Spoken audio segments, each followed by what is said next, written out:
La bonne vieille vision à 3 ans, la stratégie du portrait, la liste de son nom.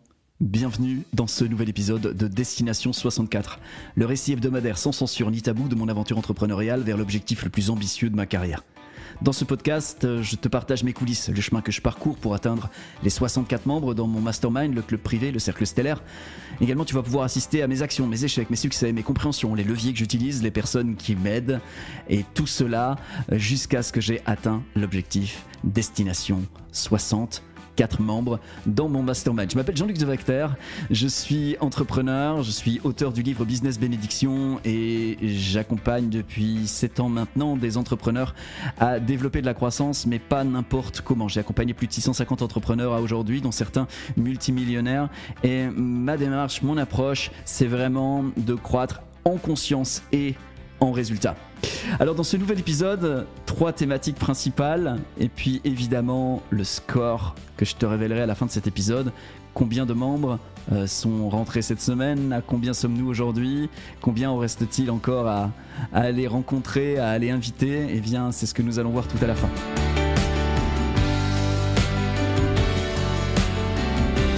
Pour l'heure, le premier thème que j'avais envie de te partager, qui a été pour moi une vraie compréhension, il est assez fort lié au podcast de la semaine dernière. La semaine dernière, j'ai fait une journée d'immersion avec Christian Junot, et dans le podcast de la semaine dernière, je t'expliquais un petit peu tout ce qui s'était passé, et notamment, on a fait émerger une vision à 3 ans pour lui qui était extrêmement ambitieuse, mais extrêmement enthousiasmante aussi. Il m'a dit plusieurs fois, mon mental bug, mais à l'intérieur de moi, je sens que c'est calme, je sens que ça le fait.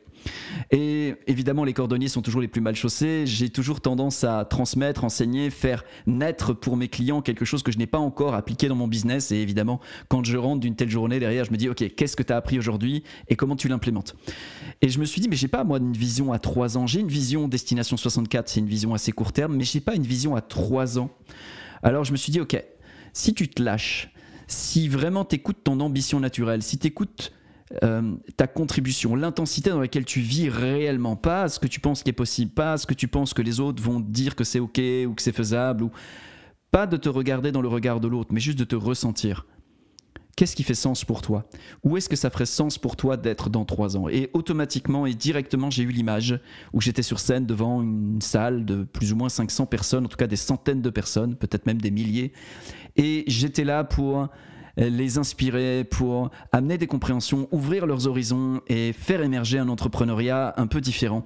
Un entrepreneuriat plus aligné, un entrepreneuriat dans lequel on grandirait tous ensemble en conscience et en résultat, dans lequel on tâcherait de toutes nos forces, de tous nos poumons, de tous nos cœurs, de créer des business qui sont des bénédictions pour nous-mêmes, tout d'abord, qui nous mènent à la réalisation de nous-mêmes, à l'équilibre, à l'harmonie, à la paix, mais aussi qui soient susceptibles d'embellir la vie de nos collaborateurs, de nos clients, du marché et du monde.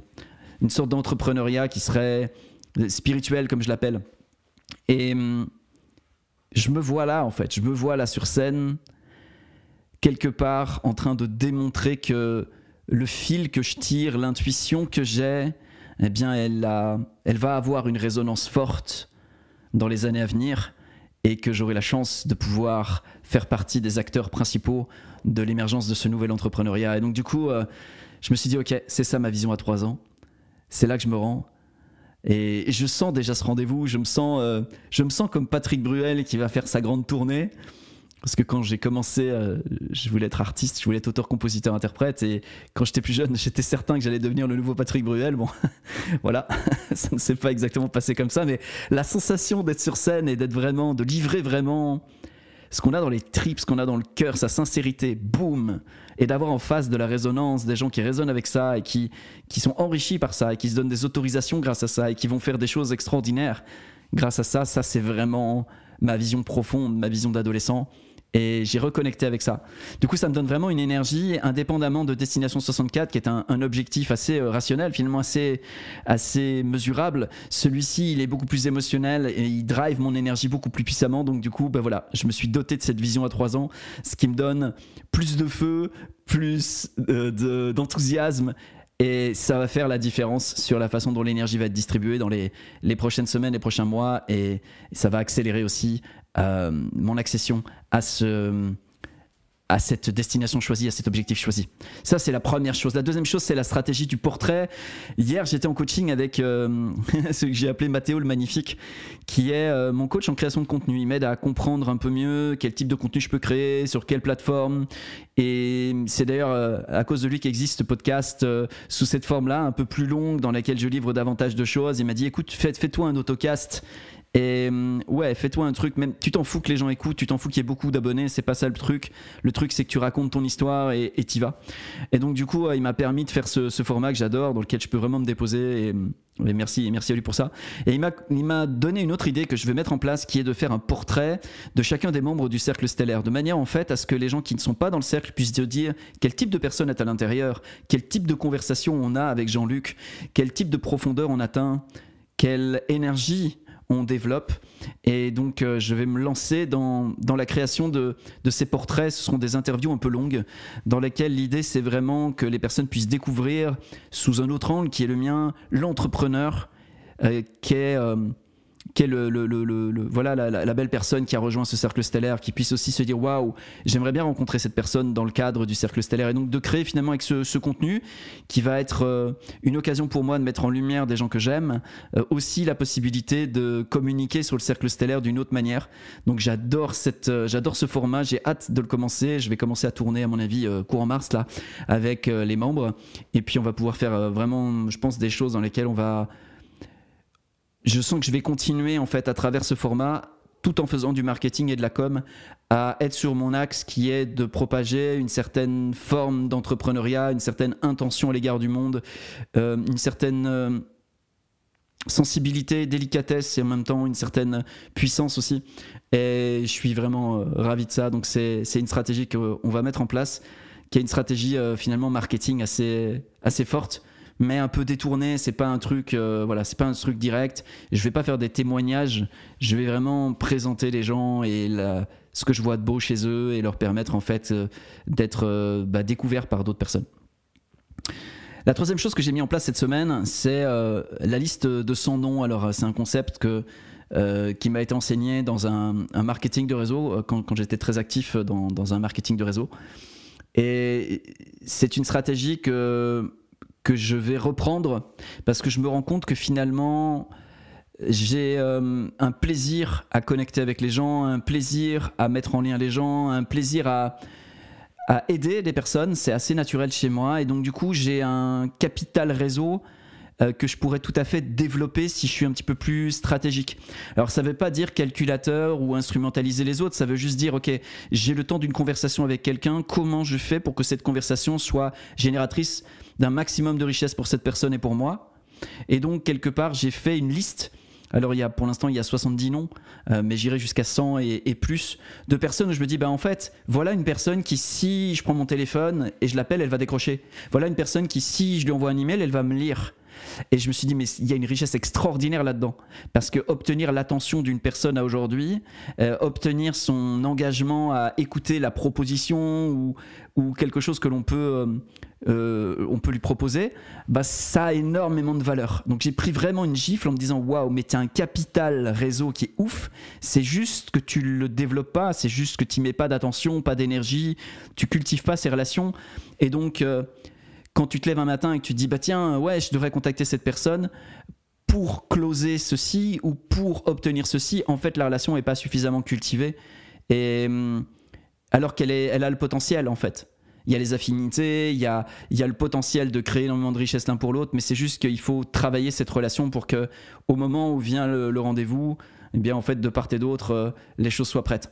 Donc je me suis dit que j'allais créer ça et que j'allais être vraiment beaucoup plus stratégique, mais de mettre beaucoup plus d'énergie dans créer du lien, nourrir du lien, développer du lien, créer de la richesse pour des personnes, mais aussi leur expliquer hey, voilà le potentiel que je vois dans notre relation, voilà ce que j'ai envie qu'on fasse ensemble, et sortir du coup des relations chiantes dans lesquelles en fait dans lesquelles on passe beaucoup de temps à rien en fait, à être dans le cadre social habituel dans lequel finalement c'est assez pauvre quoi. Les échanges que nous propose la façon habituelle d'être en relation sont finalement assez pauvres, et ouais, là j'ai vraiment, je pense, appris quelque chose. Donc c'est une stratégie que j'ai mis en place. Maintenant la page de vente du cercle stellaire est en place, j'ai ma gamme de produits qui est vraiment posée, j'ai j'ai de la clarté sur mon propos, à qui je m'adresse, ce que je présente comme vision. Et donc du coup, j'ai le processus d'émotion qui est vraiment la synthèse de mes 12 années d'entrepreneuriat, de mes 7 années d'accompagnement d'entrepreneurs, de plus de 650 entrepreneurs. Et ça, je l'ai synthétisé, c'est comme ma méthode, c'est comme un angle de développement d'une activité qui va pas forcément convenir à tous les entrepreneurs, mais qui va parfaitement convenir aux entrepreneurs qui veulent croître parce qu'ils veulent contribuer davantage, parce qu'ils veulent servir davantage, parce qu'ils veulent offrir, aimer, partager. Ces entrepreneurs-là, ils ont besoin d'une approche entrepreneuriale légèrement différente des outils qui sont proposés par des personnes qui proposent juste croître, gagner plus, devenir meilleur, devenir plus grand, devenir plus fort. Et ouais, pour moi, c'est pas ce qui me drive. Et voilà, il y a des gens vraiment d'envergure qui sont drivés par autre chose. C'est avec ces gens-là que j'ai envie de travailler. Donc ça, c'est ce processus-là, il est posé. J'ai le cercle stellaire, j'ai mon incubateur pour les personnes qui n'ont pas encore atteint les 6 chiffres à l'année. Donc j'ai vraiment toute une gamme, tout est vraiment clair et posé, ma communication est claire. J'ai ce podcast, j'ai une création de contenu qui maintenant est enthousiasmante pour moi et alignée. J'ai l'impression vraiment en fait que tout est en train de s'aligner et que c'est le moment maintenant de monter le son, c'est le moment d'aller parler avec les gens, c'est le moment d'aller tisser du partenariat, c'est le moment d'aller trouver les prochains membres. Et donc je pense que à partir de la semaine prochaine, ça va être vraiment le moment de sortir de la grotte dans laquelle j'ai affiné ma lame. Ça y est, je suis prêt pour aller au combat. Et puis ça va être ça dans les prochaines semaines. Je vais avoir sans doute plus de choses à te raconter sur concrètement qu'est-ce que j'ai fait, quelles actions j'ai mis en place, quels résultats j'ai obtenus. Bien sûr que l'action stratégique dans la direction d'un objectif, c'est évidemment ce qui produit des résultats. Et évidemment que s'enfumer avec tout un tas de questionnements qui nous empêchent de passer à l'action, c'est assez inefficient. Mais ce que j'observe aussi, c'est que si on n'a pas une vraie bonne raison, un vrai sens à le faire, il peut arriver qu'en fait simplement à l'intérieur de nous, on n'est pas aligné. Et donc du coup l'énergie, elle est comme bloquée à un endroit. C'est comme si on essayait mais on n'y arrive pas parce que ça impliquerait de se forcer. Et c'est sûr que se forcer, à court terme, ça peut produire des résultats, mais à long terme, ça produit pas mal de déchets aussi. J'ai rencontré plusieurs entrepreneurs qui, en se forçant, sont arrivés à aller taper le million. Et puis derrière, quand tu les retrouves quelques mois, quelques années plus tard, c'est burn-out, mon couple a cassé, je me suis disputé avec mes enfants, ou ceci ou cela. Et en fait, on voit que ça a eu un prix et que tout ça n'était pas aligné, équilibré. Donc du coup, ça me donne vraiment envie, moi, de développer une approche entrepreneuriale qui dit « Ok, on continue d'expanser, on continue de faire de mieux en mieux, on continue de faire quelque chose de la bonne manière pour les bonnes raisons et on laisse le temps faire aussi avec nous. On ne court pas derrière les choses, on laisse le temps vraiment s'intégrer dans notre démarche et venir renforcer tout ça. » Donc, donc cette liste de 100 noms et maintenant, je vais vraiment pouvoir partir dans la construction parce que tout est aligné à un autre endroit et ça c'est vachement important pour moi. Donc voilà ce que j'ai appris cette semaine. J'ai également pas mal lu. J'ai notamment un ouvrage de Kodo Sawaki qui en fait est le maître zen de Taizen Deshimaru. Taizen Deshimaru, c'est un maître zen qui a contribué à populariser le zen en France notamment, mais en Belgique aussi un petit peu. Et ma grand-mère, quand Taizen Deshimaru venait en Belgique, ma grand-mère était sa traductrice instantanée. Donc Taizen Deshimaru parlait pas français, parlait pas néerlandais. Et ma grand-mère, elle traduisait depuis son anglais vers le français et vers le néerlandais. Elle m'a un jour confié que parfois elle avait presque l'intuition de ce qu'il allait dire avant qu'il le dise parce qu'elle était juste à côté de lui, elle était dans son énergie, en synergie, en symbiose avec lui. Et de la même manière que des comédiens peuvent dire oui, je sens mon partenaire et on arrive à improviser parce qu'il y a comme une synchronisation qui se fait. Eh bien, il y avait une synchronisation qu'elle faisait aussi. Et donc, elle m'a pas mal parlé du zen. Et elle m'a transmis certains écrits du zen qui m'ont beaucoup accompagné et qui m'accompagnent beaucoup en ce moment. Et ce livre, Kodo Sawaki, ça me conforte en fait dans mon approche vers toujours plus de simplicité, vers toujours plus de radicalité, vers toujours plus de silence et quelque part de déployer à partir du silence une entreprise qui soit comme un écrin, qui soit comme un écrin pour le silence. C'est pour moi ce qui m'importe le plus parce qu'au-delà même du fait qu'il y ait des phases fastes ou des phases de vache maigre.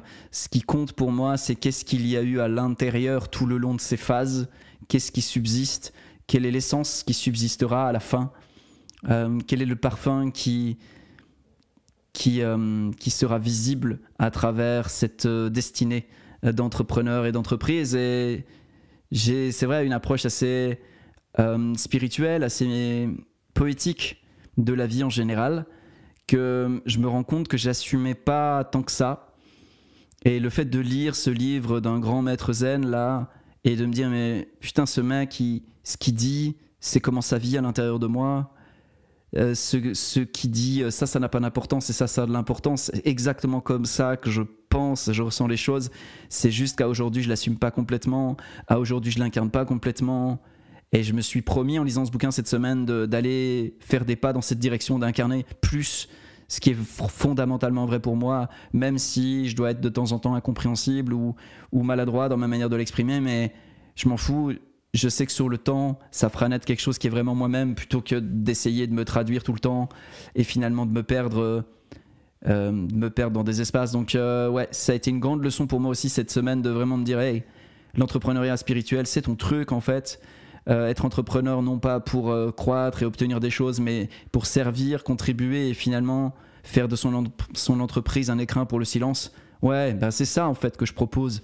Ça va pas parler à tout le monde, mais ceux à qui ça va parler, ça va vraiment leur parler, et je pense qu'on peut faire un beau bout de chemin ensemble, quoi. Donc ouais, ça c'est une chose que j'ai vraiment comprise. Une autre chose que j'ai comprise en m'appliquant le processus d'évotion, parce que le processus d'évotion, c'est vraiment un processus d'introspection, de réflexion, de questions qui ouvrent des horizons, qui nous permettent de creuser plus profondément pour aligner les choses, pour vraiment rentrer dans un alignement radical. Et ce processus d'évotion, en le retournant contre moi, l'arroseur arrosé, je me suis rendu compte que oui, je suis coach, oui, j'écris, oui, je suis mentor, oui, je suis consultant, oui, j'ai été marketeur digital, enfin oui, tout ça, c'est moi, c'est sûr, mais la chose par-dessus tout qui m'anime, qui fait que ça je peux le faire pendant des heures, c'est enseigner.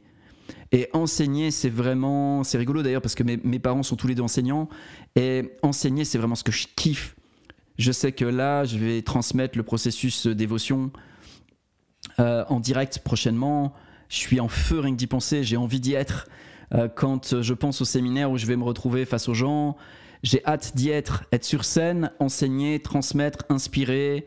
Ça me donne de l'énergie. Donc je me suis rendu compte que il est bon aussi que je reprécise ça et que je dise mais en fait avant tout je suis un enseignant, avant tout je suis quelqu'un qui aime bien être en contact avec l'autre et lui faire comprendre des trucs, mais aussi de temps en temps lui montrer des trucs qu'il n'a pas vus et puis l'encourager à mettre des choses en place. Enfin, c'est un peu tout ça, ce métier d'enseignant, et ça me parle énormément. Donc ça aussi, je me rends compte que c'est quelque chose qui se précise, que je vais incarner davantage dans ma posture, mais aussi du coup progressivement amener dans mon positionnement, dans mon branding, dans la façon dont je me présente au monde et aux gens, et aussi dans les choix que je vais faire en termes de produits, de services que je vais déployer dans les prochains mois, les prochaines années. Donc voilà tout ce que j'ai appris cette semaine. On est toujours 10 membres dans le cercle stellaire. Personne d'autre n'a rejoint pour l'instant. Voilà, je me concentre vraiment sur servir les 10 membres qui sont présents, et aussi j'avais besoin de consolider ma proposition, j'avais besoin de consolider ma stratégie, et là je pense que tous les blocs sont posés. Donc à partir de la semaine prochaine, bim, je prends ma liste de 100 noms et je commence à créer du lien, des occasions, à tisser un réseau qui va faire apparaître ces membres-là, qui va me permettre de faire entendre la vision que j'ai de l'entrepreneuriat, et puis de pouvoir inviter la poignée d'entrepreneurs qui va se sentir appelé à cet endroit-là pour nous rejoindre. Et ça va être trop trop cool. 64 pour créer un Saint-Germain-des-Prés, une Silicon Valley de l'entrepreneuriat spirituel. Et ouais, cette vision-là, ça le fait. Donc voilà, merci de m'avoir écouté jusqu'ici. Semaine prochaine, eh bien, on continuera ce récit hebdomadaire sans censure ni tabou de cette aventure entrepreneuriale vers l'objectif le plus ambitieux de ma carrière.